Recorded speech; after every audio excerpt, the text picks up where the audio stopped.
He stood alone in the dust, a German shepherd, with a twisted leg trembling under the weight of every whisper in the crowd.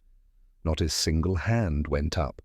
Not one. They called him broken, unfixable a burden. The auctioneer was seconds from ending it all until a man, no one had noticed, quietly raised his hand. No words, no hesitation, just one simple gesture that would set off a chain of events no one could have imagined. What was it about this dog that pulled a stranger from the shadows? And what secret did that man carry that made him walk straight into the pain everyone else ran from? This story will take you deeper than you expect, a journey of loyalty, redemption, and a bond that just might change how you see the world. But before we dive in, like this video and let us know in the comments, where are you watching from? We'd love to hear from you. The Billings livestock auction wasn't exactly the kind of place you went looking for. Grace, between the haze of cattle dust, the clang of metal gates, and the relentless shouts of buyers sizing up working stock, there was barely room to breathe, let alone feel. But that day, something shifted the noise into silence. It wasn't the loudest voice or the biggest bull, it was the dog. He limped in through the side gate like a shadow, trying to remember how to walk in the light. A male German shepherd, mud-stained fur, mottled with old wounds, one hind leg dragging behind him like it had given up months ago. His ribs peeked through patchy fur, and a faded chain scar wrapped around his neck, like a memory he couldn't shake. He didn't bark, he didn't beg, he just stood there, shaking slightly, but holding his ground as if he knew his fate was about to be sealed in front of strangers who didn't care to know his name. The auctioneer, usually thunderous with energy, stumbled over his pitch, a few mutters scattered through the barn. That one's done for, he's not worth the feed, probably bit someone. No bids? Not even a glance of pity? The silence around him didn't come from awe, it came from indifference. He wasn't a dog to them, he was a burden with a heartbeat, just as the auctioneer started to move on, tapping his gavel toward the gate to have the dog dealt with. A hand lifted quietly in the back. It didn't shout, it didn't wave, it just rose, calm and firm like it had been waiting for this exact moment. Heads turned, whispers followed. No one recognized the man. He wore a worn-out leather jacket that had seen more miles than most trucks in the yard, and boots caked with Montana mud. His hair was silver at the sides, and a faded scar ran down his jawline like a map leading back to somewhere he never talked about.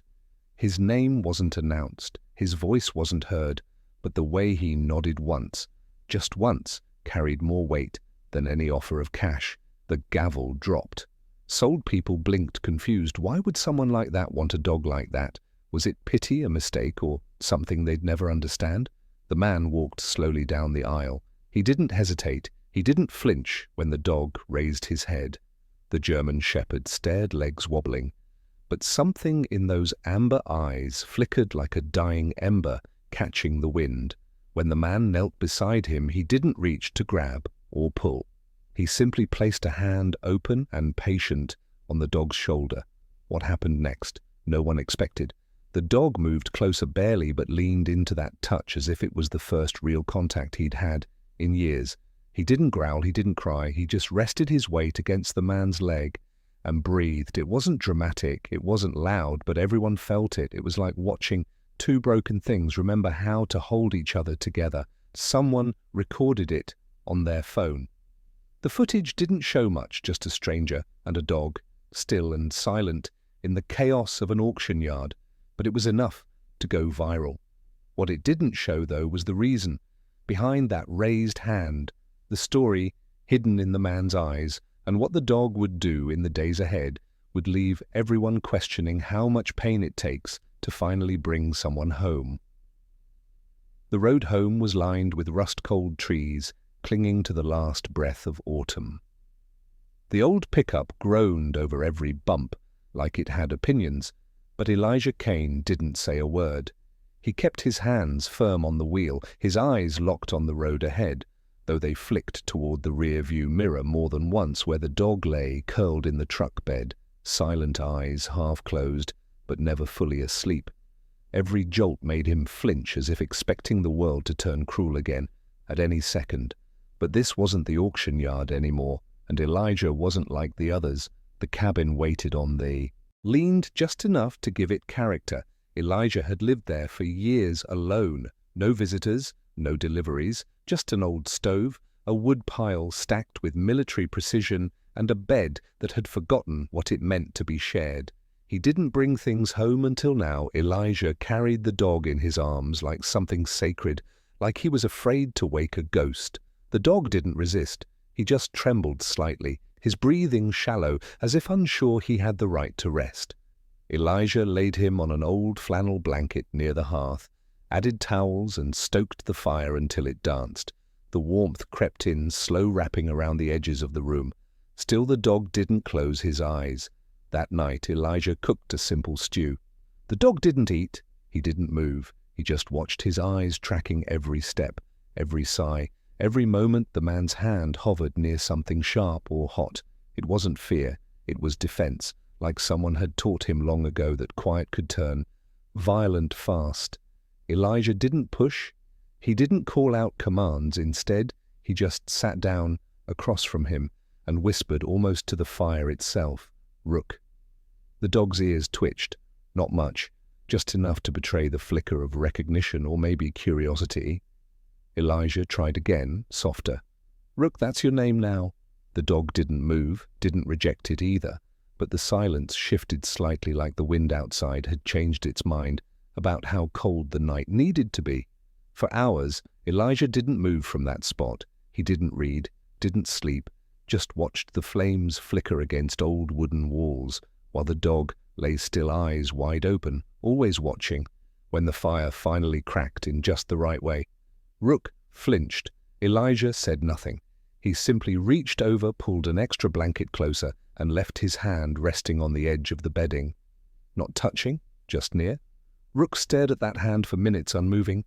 Then, as if testing gravity itself, he shifted just an inch until the tip of his paw touched the man's fingers. No lightning, no grand orchestral swell, just two lives that had been dragged across gravel, finding each other in the softest, most fragile moment imaginable. Morning came with frost blanketing the windows and the forest beyond. Still asleep, Elijah didn't wake to barking or movement. He woke to warmth at his side. Rook had moved during the night, curling himself near the fireplace and closer to the man who hadn't demanded anything from him. It wasn't trust yet, it wasn't peace, but it was a beginning, and beginnings matter. Sometimes healing doesn't arrive with trumpets and bright lights. Sometimes it's in the quiet scrape of claws on old floorboards, in the shared breath of a man and a dog who've both seen too much, and the silent agreement that maybe this cabin could hold more than just ghosts. The morning after their first night under the same roof started quiet as most mornings did, in the cabin just outside Laurel. Outside, frost glinted off pine needles like someone had sprinkled silver dust across the forest. Inside, Elijah brewed coffee strong enough to wake the dead, but his eyes weren't on the mug, they were on the dog. Rook curled tightly near the fireplace, one eye cracked open, always watching, never trusting too much. Healing had a rhythm, and Rook wasn't ready to dance yet. Elijah sat down, a bowl of soft food, chicken rice, some bone broth, but Rook didn't move until Elijah sat beside him on the hardwood floor. Then, inch by inch, as if his body had learned betrayal by touch, the dog leaned forward and began to eat, but only if Elijah stayed near. He didn't gobble like a starving stray. He paused every few bites, eyeing the man, bracing for the sound of a bootstep, a yell, a hand raised the wrong way. As the days unfolded, Rook's limp didn't improve. In fact, Elijah noticed something worse. On the third afternoon, after his slow, careful walk in the yard, Elijah tried brushing out the dog's matted coat near the hindquarters. That's when it happened. A single stroke near the back leg sent Rook into a spin. He jerked, snarled, not with aggression, but terror. A low, guttural sound erupted from his throat, not to hurt, but to warn. Elijah froze. The brush dropped. Rook backed away, trembling tail tucked, heart racing. Elijah didn't yell. He didn't move toward him. He just knelt, slowly, palm up, and waited. Rook didn't come back immediately. Instead, he stood at the edge of the rug. body stiff, eyes darting like a trapped animal, waiting for pain. 10 long minutes passed before he took one cautious step forward, then another, until finally his snout pressed gently into Elijah's hand. A quiet surrender. Not trust, just exhaustion from carrying the weight of whatever came before. Later that night, as Elijah carefully ran his fingers along the dog's body to check the healing wound, he noticed something strange under the fur. Not one, but several circular patches, tiny burns, some old, some new, intentional, done by someone who knew exactly where a dog couldn't reach to scratch or bite. Elijah's hands stopped, his breath hitched, his face didn't change, but his eyes told. Different story, anger, guilt, something deeper. He didn't say a word, just closed his eyes for a second, like he needed to anchor himself before doing something reckless. As the fire flickered low, Elijah pulled out a weathered leather-bound journal from under his bed. He sat at the kitchen table, pen in hand, and began to write. Not for anyone else to read, but like a man trying to offload weight he couldn't carry anymore. The ink flowed fast, the sentences were broken. Names, places, questions. I should have said something back then. Why didn't I report it? Did I know you? Meanwhile, Rook stirred in his sleep, whimpering. Low cries, soft yelps like he was trapped somewhere behind his eyelids. Elijah moved to him, gently, knelt by the fireplace and whispered, "You're not there anymore." Rook's body twitched, once then settled. The nightmare passed, but the questions lingered like smoke. In the days that followed, more patterns emerged. Rook flinched at the sound of a chain rattling. He bolted under the table when Elijah dropped a metal bowl. He growled not at people, but at uniforms. Even the sight of a hat with a badge sent his hackles up. These weren't random behaviors, they were scars stitched into the nervous system. Whoever had hurt Rook hadn't just broken bones, they'd broken language, trust, memory. But there was something else, something Elijah couldn't name. Every time Rook looked at him with those eyes, not scared, not confused, but familiar, it hit like a wave that didn't crest, as if the dog wasn't seeing a new home, but recognizing something he'd already known. And Elijah felt it too, that strange feeling, that somewhere, somehow, this wasn't their first collision, it was a reunion. And whatever Rook had been running from, it wasn't just his past. It might have been Elijah's too. The silence that wrapped Elijah's cabin each night wasn't just peaceful.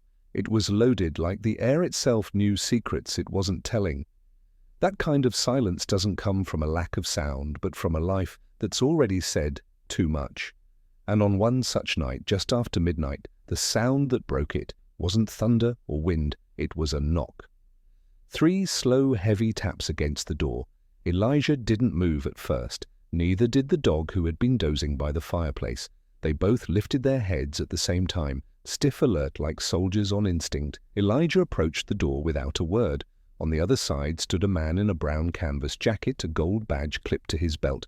Deputy Marshal Lance Dwyer, not a stranger, but not exactly a friend either. "Evening, Dwyer," said, voice low.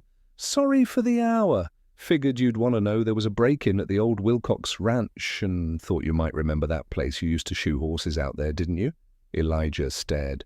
Rook stepped between them without a sound, posture tense, tail, low, ears back. The moment was quick but unmistakable. The dog recognized the name, not the deputy, the ranch. Dwyer tipped his hat and left a card without another word. Elijah closed the door slowly, locking both the bolt and the chain. Then he stood still for a long time, just breathing. The dog stared up at him, unmoving, like he was waiting for something to snap. Later that night, Elijah went out to the shed behind the cabin. Rook followed, his limp less pronounced in the cold. The shed hadn't been opened in years. It smelled like rust and dust and a past no one wanted to talk about. Elijah moved straight to the back, lifted a tarp and uncovered an old wooden crate reinforced with iron corners. He paused before pulling it out. Then, with a breath like he was diving underwater, he unlocked it.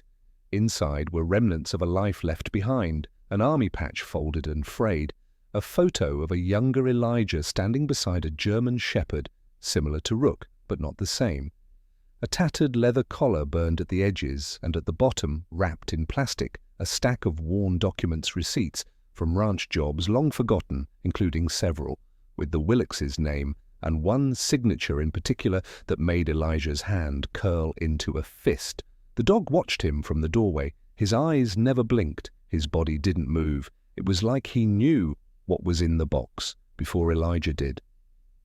Elijah didn't sleep that night.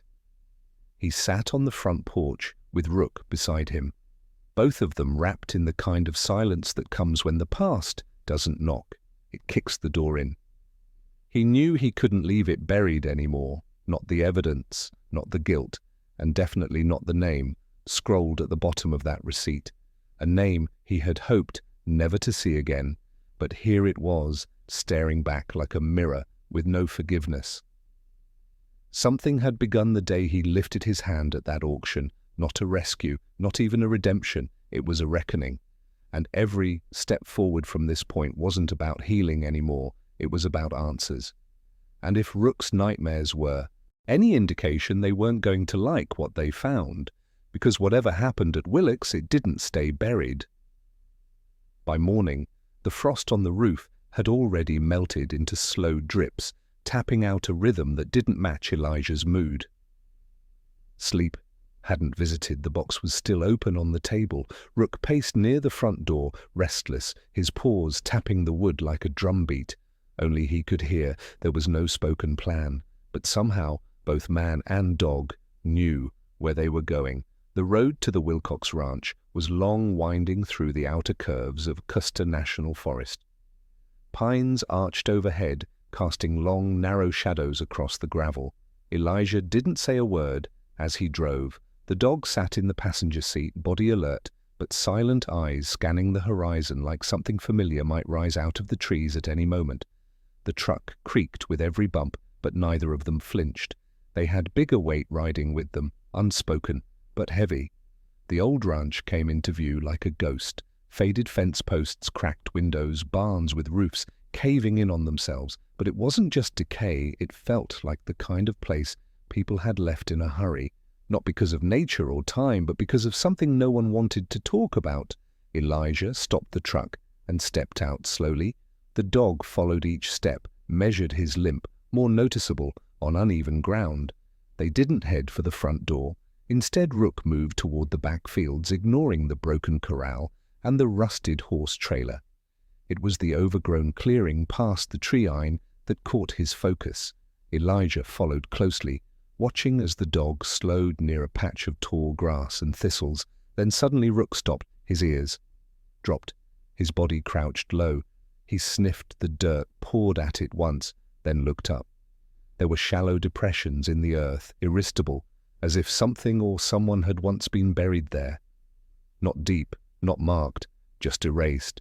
Elijah dropped one knee and touched the ground. Cold, damp, still. "Is this it?" he whispered.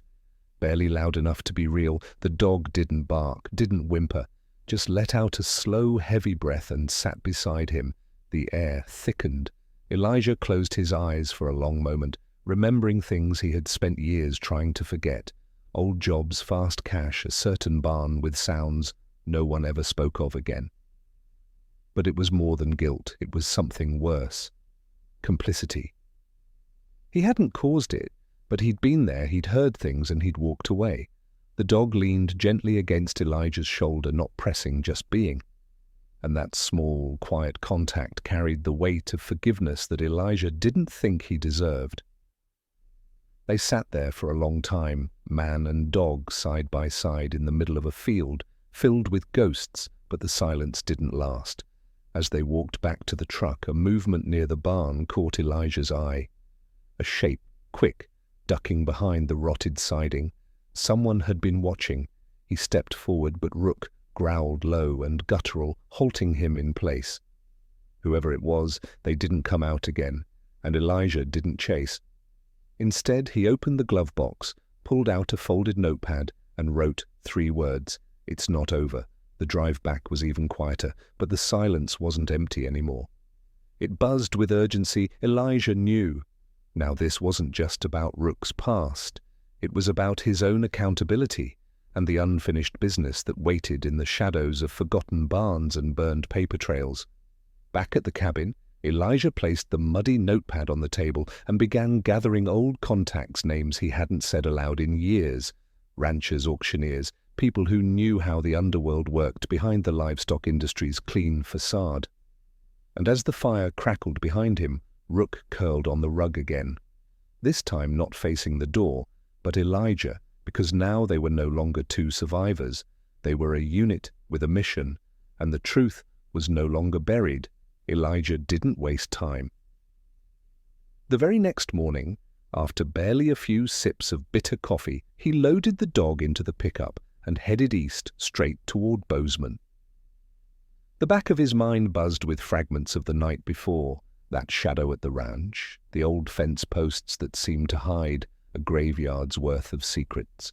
But it was the dog that haunted him more, the way he had whimpered near the shallow earth, the way he had stared at Elijah like he knew everything.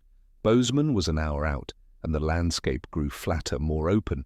But Elijah's grip on the wheel tightened with every passing mile. He hadn't been to this vet clinic in years, not since he and Alina Merrick had stopped talking after. Well, a lot of silence, but if anyone knew how to read deeper than the wounds, it was her. The moment Elijah stepped through the door, the receptionist stiffened. "Dr. Merrick," she called out quickly, not even asking for a name, and then there she was, Elena, sleeves rolled, eyes alert, wiping her hands with a stained cloth. She didn't smile, she didn't ask why he was there. Her gaze immediately dropped to the dog. The dog limped behind Elijah, then sat barely, his body tense, eyes flicking between the two of them, like he was reading every moment as a code. Alina approached, slowly crouched without a word, and placed a hand near the dog's neck. He didn't flinch, that more than anything told her something had changed. "Elijah," she finally said, standing back up, "let's take a look." Inside the sterile exam room, the mood shifted. The dog remained calm, letting her lift his paw, run her hands along his rib cage. But when she gently parted the fur along his flank, she froze. "These aren't from a fence," she muttered. "These are intentional." Elijah's heart slowed in his chest. "What do you mean?" Alina didn't look at him. She focused on the scan, old scar tissue burn rings. She moved to his chest, found another, this pattern. She began again, as usually, from shock prods. The silence that followed was heavy. Shock prods. Elijah swallowed hard, his hands curled on his knees. He remembered the stories, rumors on backcountry ranches about breaking aggressive dogs, making them fear, obey, or worse, turn violent for sport. Alina stepped back from the table and exhaled. He's not just abused, he's trained to survive something. No living thing should be made to survive. Then she pulled up a scan. There's a chip that changed everything. They both leaned in. The monitor blinked, pulling records from a dusty digital trail. When the name popped up, Elijah didn't breathe. Alina hesitated before reading it aloud. The dog had once been registered under a livestock holding facility, one Elijah knew all too well. Yellowstone County closed 5 years ago, tied to a man who rarely showed his face but always got what he wanted. Alina's voice broke as she read the final line, "Owner of record Everett Raw." Elijah sat back, stunned. The name hit him like a freight train. Raw, the man behind the auctions, the man Elijah had once worked for when things had gone dark in his life, the man whose operation Elijah had tried to forget. But the dog hadn't forgotten. Rook's eyes didn't blink. He just turned his head slightly, watching Elijah quiet as ever, as if to say, "You already knew." Alina didn't speak again. She could see Elijah was unraveling quietly in the corner of the room. He stood up slowly, walked to the door, then stopped. "Keep the scan," he said. "Don't erase anything." Outside, the wind had picked up. Elijah stood by the truck. Eyes closed, he whispered something that only the dog heard. A name, place, and a promise. Because now it wasn't just about rescuing the dog from his past. It was about making sure no other soul, two-legged or four, was ever trapped under that same weight. Again, Elijah didn't sleep that night. The name on that file chased him in circles, ringing louder than the silence in his cabin. Everett Raw. It wasn't just a memory, it was a door, one he had sealed shut years ago with a heavy lock and buried in a part of himself he never wanted to revisit. But now it had swung wide open, and on the other side stood this dog, looking back at him like a reflection of everything Elijah had once walked away from. By sunrise, Elijah was sitting on the front porch with a thermos of lukewarm coffee. The dog lay nearby his head, resting on Elijah's boot, breathing steady but alert. The bond between them had changed deeper now. He wasn't just a rescue anymore, he was a witness. Elijah stood, walked into the shed, and retrieved a box he hadn't touched in over a decade. Inside were fragments of a different life contractor, IDs, old photographs, a paycheck stub with Raw's name scrolled across the top, proof. Not the kind that would hold in court, but the kind that couldn't be ignored in a man's soul. He had worked for Raw once, shoeing horses, fixing trailers, patching fences. That was the surface job, but underneath it all there were whispers barking from sheds that were always locked, dogs that arrived and never left. Elijah had heard it, had seen too much, and had done too little. He needed the money. He looked the other way. He walked when the air got too heavy with smoke and screams, and now that same evil had followed him all the way to Boseman. He called Deputy Marshal Lance Dwyer. Short, clipped conversation. No questions, just a meeting. They sat at a quiet cafe in the corner of town, surrounded by the hum of normal life, and Elijah laid it out piece by piece. No embellishments, no excuses, just the truth. I knew Raw. I worked under him. I saw the cages. Dwyer's face stayed neutral, but his eyes narrowed. Why now? Elijah didn't answer with words. He pulled out the photo Alina had scanned from the dog's chip registry, a faded image of the dog, scarred but younger, standing inside a chain-link enclosure with a number stapled to the wall behind him. The lawman's expression cracked. "You bought him," he muttered, from the Auction, Elijah nodded. Didn't know it then, but now I do. Dwyer ran a hand through his beard. Roar vanished when the co-op collapsed. No paper trail, no residence, just folded into the woods. Elijah leaned in, voice low. I can find him. The deputy didn't ask how he knew men like Elijah, quiet, damaged, but with a compass that pointed truer than most. If you do, Dwyer said, don't do anything stupid. Elijah only smiled once, barely too late for that. Back at the cabin, the dog waited. When Elijah returned, the dog stood without command and walked to the door. He knew this wasn't just about healing anymore, it was about reckoning. The next day, Elijah packed the truck. Not much, just essentials, a rope, first aid, a flashlight, an old revolver he hadn't touched in years. The dog hopped into the passenger seat without hesitation, like they had done this before in another life. They didn't speak on the way out of town, didn't need to. The wind through the trees carried every thought loud enough. Everett Roar had built his kingdom on silence and pain. But now silence was coming for him with teeth and a past he couldn't outrun. The drive back to the Willix Ranch was silent, but the silence said everything. The dog sat tall in the passenger seat, eyes trained on the road like he knew exactly where they were going. Elijah's hands gripped the wheel veins, tense, jaw locked in that quiet fury. Only someone who's lived with guilt long enough can understand.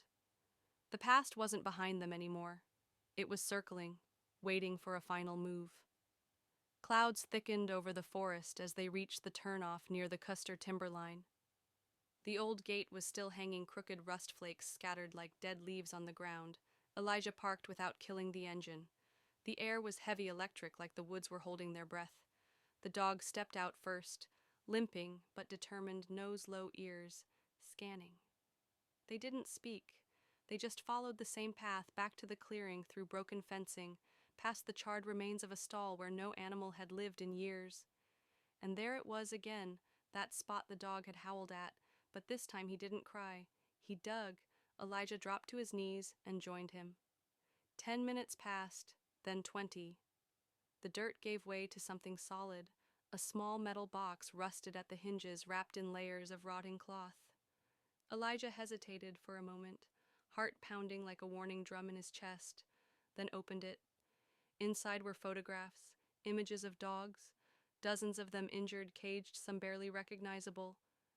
There were documents, two payment ledgers, auction slips, a notepad with scrolled dates and codes, and at the very bottom a list of names Elijah scanned until he found it his own, next to a line item that read, "Shoeing/transport, no questions."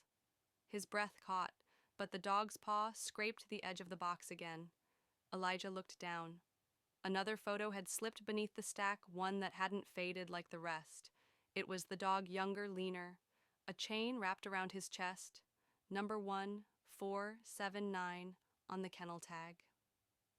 Elijah looked at him. The dog stared back. There was no accusation, just recognition and something deeper, like he'd waited his whole life for this moment, for someone to not just witness what was done to him, but do something about it. Elijah stood up, hands trembling, and packed the box in a canvas bag. They left the ranch without a word, but the fire burning in Elijah's chest had a shape now, a mission. Back in Bozeman, Elijah walked straight into the sheriff's office with the dog beside him. Dwyer met him at the door. One look at Elijah's face and he knew. Whatever they had been waiting on it had arrived. Elijah dropped the bag on the desk. "This is everything," he said. By evening, the manhunt was reopened. Roar's name circulated through agencies like wildfire. Satellite warrants were issued. Old case files reactivated. What had been buried in shadows now sat in the center of town under a spotlight no one could avoid. The next morning, as snow flurried lightly over the sidewalks of downtown Bozeman, Elijah and the dog stepped out of the station. People paused. Some recognized them from the auction video that had gone viral weeks earlier. A few even approached, but no one spoke right away. They just watched the man and the dog walk through the town like they belonged there. Now, Elijah looked down at the dog. "You ready to go home?" A slight tail wag, just once. They turned not toward the cabin, but toward a new place Elijah had been building in secret. A small stretch of land outside Livingston where no chains would ever touch a neck again, where dogs would heal. Run rest. Rook would be the first resident. Not just a survivor anymore, but a guardian. Because in the end, some stories aren't just about survival. They're about return, about one broken soul, choosing to lift another until neither one remembers who saved who. And as for Roar, that's a different trail, but it's being hunted now just like he hunted others. Elijah and the dog never looked back. They didn't have to. They'd already turned pain into purpose. And somewhere,